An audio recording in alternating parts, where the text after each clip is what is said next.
Share on Pinterest if you're nearing the end of your pregnancy, congrats. And if you're getting a little antsy, we know the feeling. Pregnancy is long. You might be wondering what signs you'll experience as you get closer to delivery. When you hear the word labor, you probably think about contractions and how the cervix has to dilate enough to allow your baby to pass through the vagina. But effacement is another important part of the equation, it just doesn't always get as much attention. Here's more about effacement throughout late pregnancy and labor, how it's measured, and how long the process might take. Related, 8 ways to naturally induce labor. Effacement versus dilation. Effacement refers to the thinning of the cervix during labor. It's also described as a softening, shortening, or even ripening. Yeah, we don't love that term, either. In pregnancy, the cervix is usually between 3.5 and 4 centimeters long. As you near your due date, your body produces prostaglandins and starts contracting. These things help the cervix efface, thin, soften, shorten, etc., and prepare for delivery. Eventually, the cervix thins and shortens to the point that it's as thin as a piece of paper. Try thinking of your uterus as a turtleneck sweater. The cervix is the neck part. For most of your pregnancy, it stays in place to protect your baby. As contractions begin, they help stretch and shorten the neck. Your baby descends lower into the birth canal, too, and eventually, the neck of the sweater is so stretched and thin that it allows baby's head to rest at the opening. Effacement is different from dilation, which refers to how much the cervix has opened, from 1 centimeter to 10 centimeters. However, the two are closely related. Researchers' trusted source have examined the relationship and determined that the more effaced or thinned out the cervix is before and during labor, the faster the process of dilation might be. Related, cervix dilation chart, the stages of labor. Symptoms of effacement. You may or may not have symptoms as your cervix effaces. Some people feel nothing at all. Others may experience irregular contractions that are uncomfortable, but not necessarily as painful as labor contractions. Other possible symptoms: loss of mucus plug, increase in vaginal discharge, feeling like your baby has dropped lower into your pelvis. Keep in mind that there are a lot of sensations you'll experience at the end of your pregnancy. It may be difficult to pinpoint whether what you're feeling is due to dilation, effacement, early labor, or just general aches and pains. Related, labor and delivery signs. Measuring effacement. Effacement is measured in percentages ranging from 0 to 100%. You're considered 0% effaced if your cervix is longer than 2 centimeters, around the length of the neck of a standard wine bottle. When you're 50% effaced, the cervix is around the length of the neck of a mason jar. When you're 100% effaced, your cervix has completely thinned out, so it's as thin as a sheet of paper. Determining your own effacement. Your OB/GYN or midwife will likely offer cervical checks as you get closer to your due date.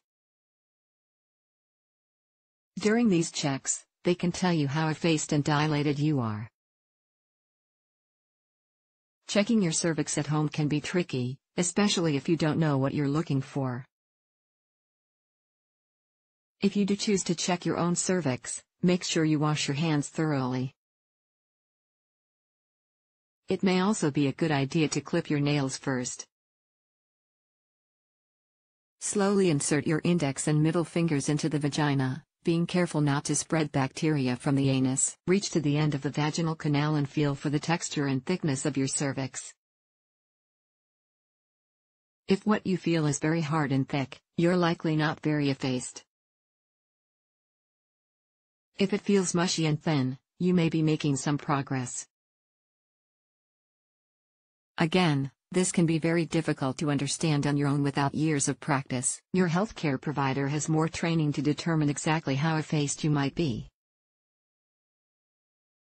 Don't check your own cervix if your water has broken or if you have other complications, like infection, placenta previa, preterm labor, or a cerclage in place.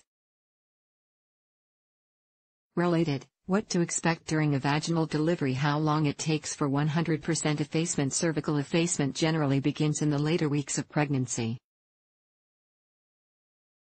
However, it can sometimes occur sooner, which is one reason OB/GYNs sometimes prescribe bed rest. You may even remember your healthcare provider measuring the length of your cervix from time to time via ultrasound. This is the very reason. Both effacement and dilation are the result of your uterus contracting.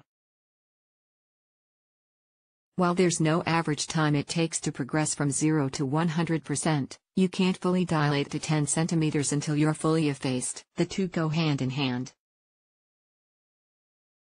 If you're very close to or beyond your due date and would like to move things along, you may try having sex to ripen your cervix. Semen contains a high concentration of prostaglandins that may help it soften and thin out. But don't have sex if your OB has instructed you not to for some reason or if your water has already broken. Related, the 3 stages of labor. Explain time until labor. This probably isn't the answer you want to hear, but you can be varying degrees of dilated or effaced for several days, or even weeks, before true labor begins.